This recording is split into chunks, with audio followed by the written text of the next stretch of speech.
नमस्कार। आज फाल्गुन शुक्ल नवमी शके 1937 सादर करत आहोत ठाणे वार्ता। ठळक घडामोडी। रस्ते आणि इमारतींमधील मोकळ्या जागेतील अनधिकृत बांधकाम स्वतःहून न हटविल्यास पालिकेचा कारवाईचा इशारा। दागिन्यांची पिशवी परत करणाऱ्या प्रामाणिक रिक्षा चालकाचा ठाणे नगर पोलिसांतर्फे सत्कार आणि वापर परवाना अभय योजनेला 2 महिन्याची मुदतवाढ। या आणि इतर घडामोडी विस्तृतपणे पण काही क्षणातच। ठाणे वार्ता पहा श्रीस्थानक वाहिनीवर।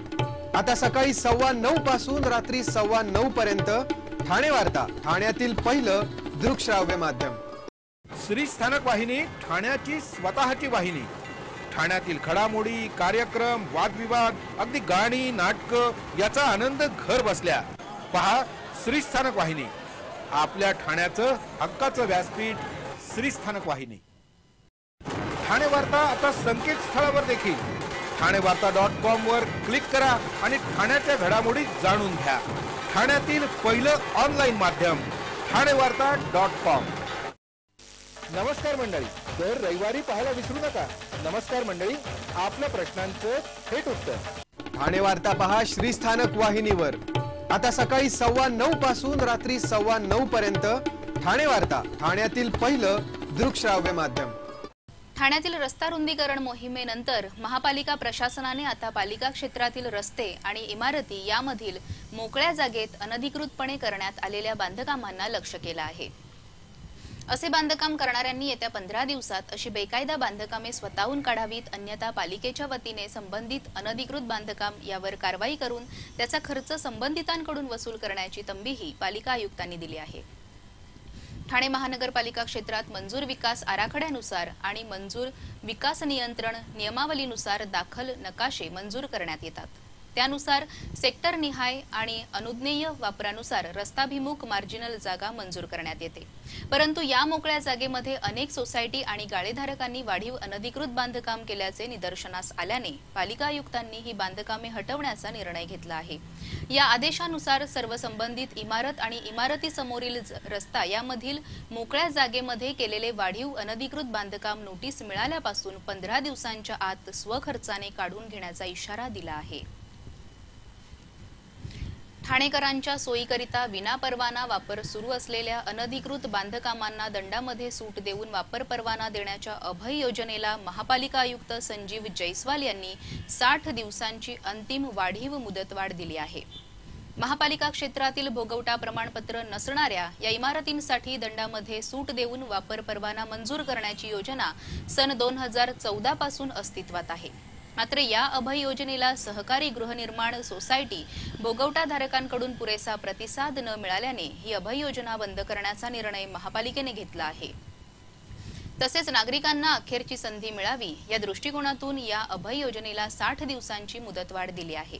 दरम्यान या मुदतीनंतर विनापरवाना भोगवटा प्रमाणपत्र नसणाऱ्या इमारतीबाबत महाराष्ट्र प्रादेशिक आणि नगर रचना अधिनियम 1966 च्या तरतुदीनुसार कठोर कारवाई करण्याचा इशारा देण्यात आला आहे। एका महिला पोलिसाची दागिन्यांची रिक्षात विसरलेली पिशवी परत करणाऱ्या प्रामाणिक वृद्ध रिक्षा चालकाचा ठाणे नगर पोलिसांतर्फे सत्कार करण्यात आला। मरोळ पोलीस ठाण्यात नियुक्तीस असलेल्या आणि वागळे इस्टेटमधील राजीव गांधी नगरमध्ये राहणाऱ्या प्रमिला काजाळे या 2 फेब्रुवारीला पतीसोबत जेजुरीला चालल्या होत्या। त्यांनी वागळे इस्टेट येथून रेल्वे स्थानकाकडे जाण्यासाठी रिक्षा केली। मात्र घाईघाईत रिक्षातून उतरताना एक पिशवी त्या रिक्षातच विसरल्या। काही वेळानं ही गोष्ट रिक्षाचालक सुनील शिरसाट यांच्या लक्षात आली। त्यांनी ही पिशवी ठाणे नगर पोलिसांच्या ताब्यात दिली। या पिशवीमध्ये देवांच्या चांदीच्या मूर्ती, दागिने, कपडे तसंच एक मोबाईलही मिळाला होता।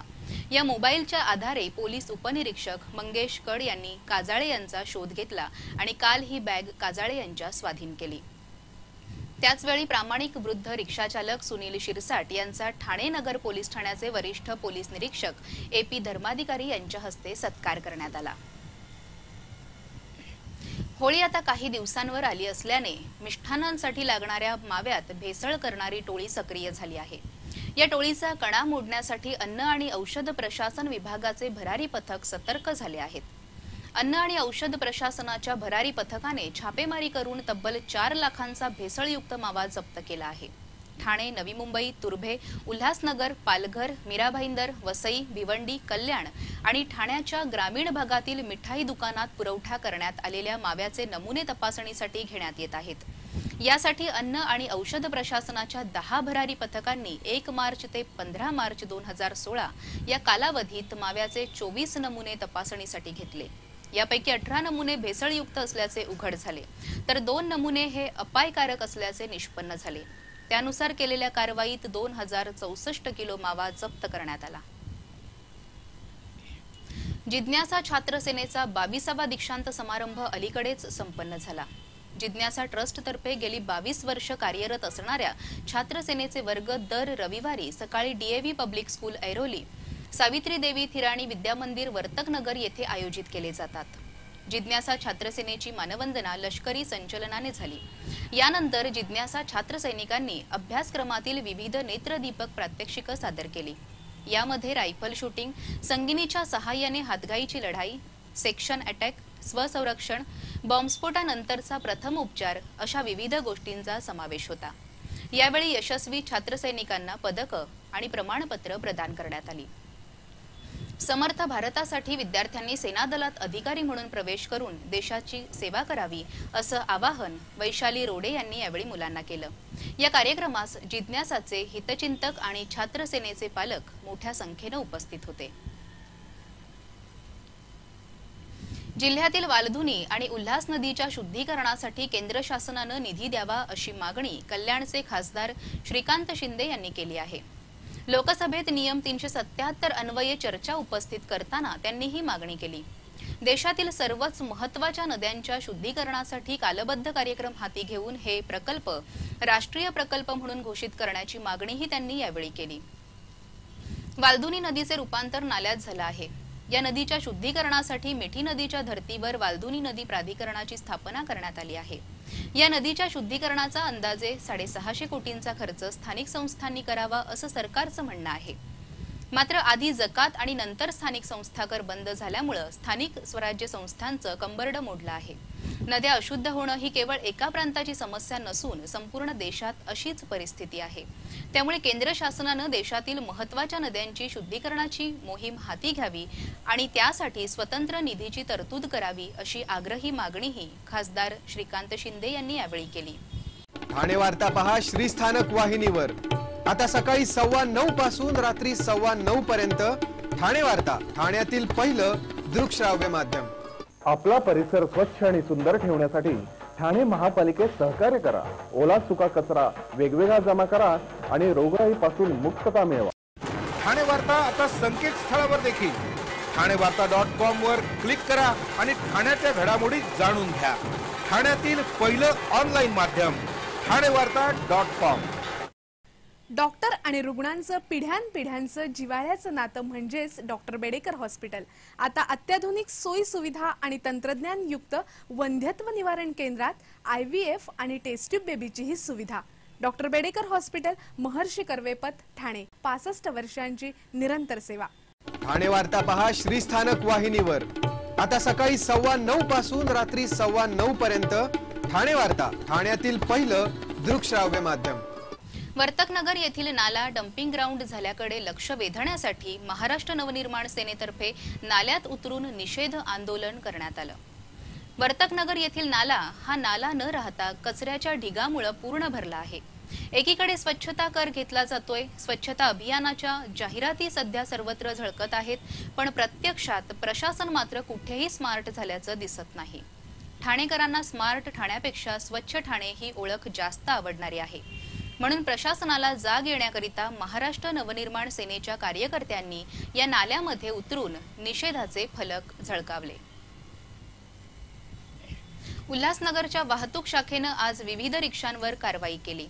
या कारवाईत एकूण 61 रिक्षांवर कारवाई करण्यात आली।